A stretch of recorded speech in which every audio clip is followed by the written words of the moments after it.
Oui. Pas du tout. Je n'utilise pas du tout. D'accord. Enfin, très rarement, vraiment très rarement. Mais je ne l'ai jamais utilisé parce que j'ai utilisé d'autres choses un peu plus traditionnelles d'un point de vue occidental. Alors pour les choses vraiment très délicates, surtout pour des assemblages, pour des choses vraiment très précises, pour des découpes, pas forcément de transversales dans le bois, mais vraiment des découpes de tenons, de mortaises ou ouais, ce genre de choses.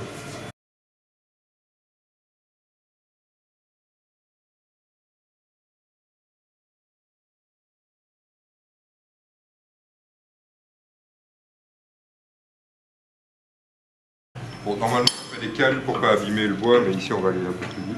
Ouais. J'essaie d'avoir la posture.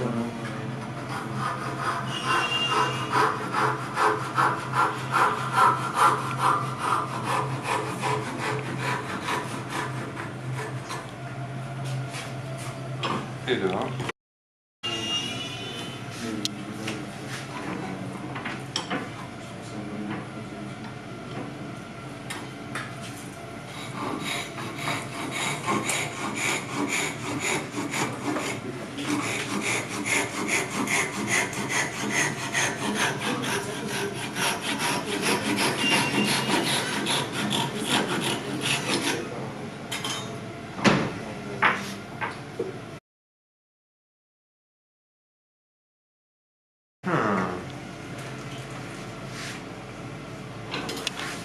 Place.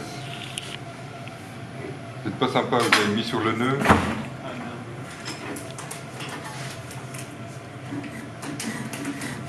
En fait, c'est exprès. Non.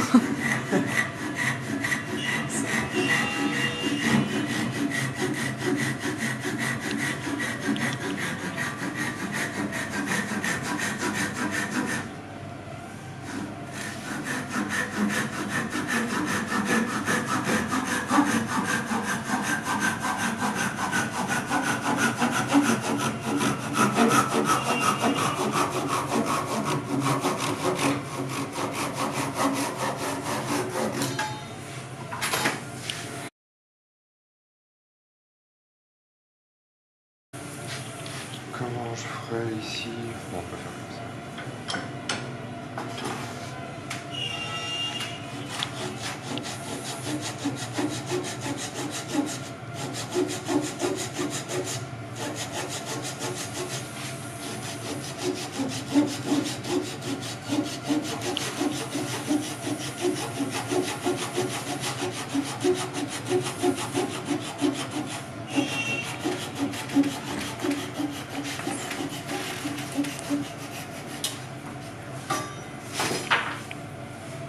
J'avoue que c'est quand même pas mal hein, pour l'apurement là.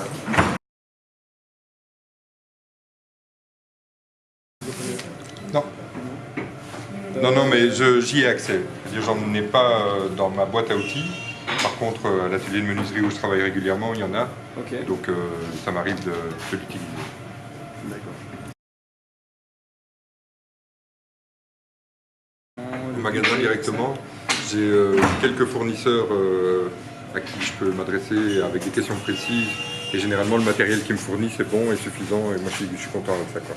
Donc, je ne fais pas forcément une recherche élaborée avant. Je m'adresse directement au type qui me fournit généralement les outils. Et voilà. Je lésine jamais sur l'acquisition d'un outil. C'est-à-dire, je mets tout de suite le prix parce que je préfère le payer une bonne fois plutôt que d'en racheter 4 en 4 ans, quoi. Il y a un truc qui manque, moi je trouve, sur les scies japonais, un indicateur 90 degrés et 45 degrés, tu vois. Par contre, il y a un truc qui me gêne, c'est que les dents sont tournées vers toi. Donc ça veut dire que c'est le retour en arrière qui fait la coupe.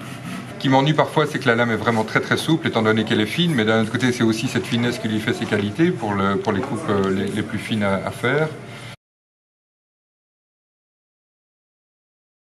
Ce qui est pas mal aussi, c'est le double dent. Comme le manche n'a pas vraiment de sens, il peut être tourné dans un sens ou dans l'autre. Il y a les grandes dents d'un côté, les petites dents derrière.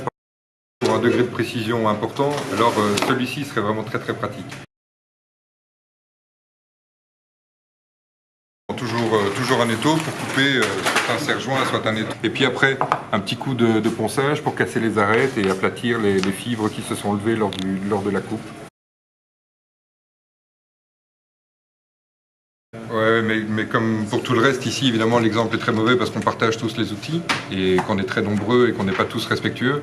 Mais si tu as un outil pareil, tu le laisses toujours dans ton étui et tu le ranges dignement, quoi. Ça se met pas comme ça en vrac avec les autres outils parce que sinon tout va se désaiguiser et puis voilà, il faut le réaffûter. Moi j'ai une petite avoyeuse, donc c'est un petit outil qui redresse les dents de la scie. C'est-à-dire qu'au fur et à mesure, forcément, elles s'aplatissent et cet outil permet de les redéployer pour que le tranchant redevienne correct.